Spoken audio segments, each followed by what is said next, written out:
და კვლავ საქართველო. ისტორიული საბუთების დედნების დიგიტალიზაცია და მონაცემთა ბაზა ამ სახელწოდების პროექტზე მუშაობა ხელნაწერთა ეროვნულმა ცენტრმა დაასრულა. პროექტი, რომელიც შოთა რუსთაველის სამეცნიერო ცენტრის მიერ იყო დაფინანსებული 40,000 ისტორიული დოკუმენტი და ყველაზე ძველი 5,000 საბუთის ციფრულ ფორმატში გადატანას გულისხმობს. პროექტის გაგრძელებას არ გამორიცხავენ ხელნაწერთა ეროვნულ ცენტრში.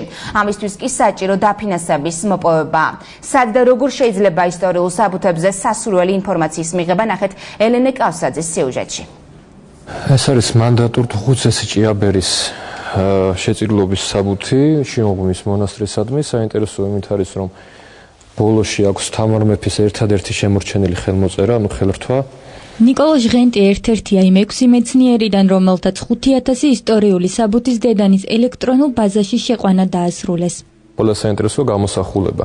ჯრუჭის მონასტერია გამოსახული და თვითონ მეფე სოლომონის მინიატურა, რომელიც აძლევს ამ საბუთს, ანუ გრაგნილს წმინდა გიორგის, ესე.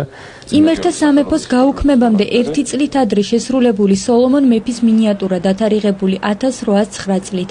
აწყურის ღვთისმშობლის გამოსახულება, ანტიოქიის პატრიარქის მიმართვა აწყურის ეპისკოპოს. 40,000 ისტორიული დოკუმენტიდან ეტრაზე შესრულებული ყველაზე ძველი ხელნაწერები ციფრულ ფორმატში გადავიდა და ხელნაწერთა ეროვნული ცენტრის ელექტრონულ ბაზაში განთავსდა. ხდებოდა მათი ხშირად გამოტანა საცავიდან, თავისთავად ტემპერატურული რეჟიმის ცვლილება, მიკროკლიმატის შეცვლა, ხშირად შეხება ამ საბუთთან იწვევს საწერი მასალის ცვეთას, გამოშრომას, ყდომას და რაც ძალიან დიდ რისკ ფაქტორებთან არის დაკავშირებული და ძალიან დიდ ალბათობას ქმნიდა საბუთის დასაზიანებლად.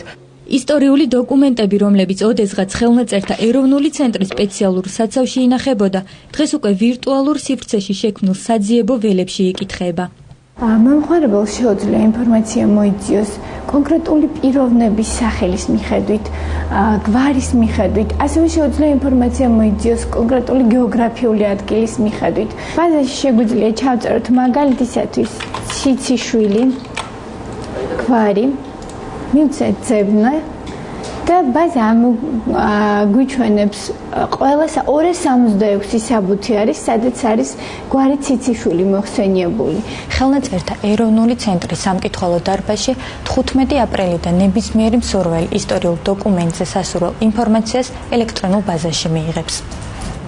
პროექტი ისტორიული საბუთების დედნების დიგიტალიზაცია და მონაცემთა ბაზა 2012 წელს დაიწყო და 2 წლის განმავლობაში გრძელდებოდა.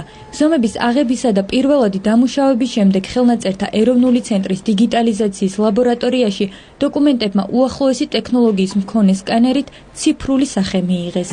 ეს პროცესი გაგრძელდება, თუმცა ალბათ ასეთი ინტენსივობით ვეღარ გაგრძელდება და თუ კი იქნება ფინანსური მხარდაჭერა, ამ შემთხვევაში რასაკვირველია, უფრო აქტიურად და ინტენსიურად შევძლებთ ისტორიული საბუთების დიგიტალიზებას.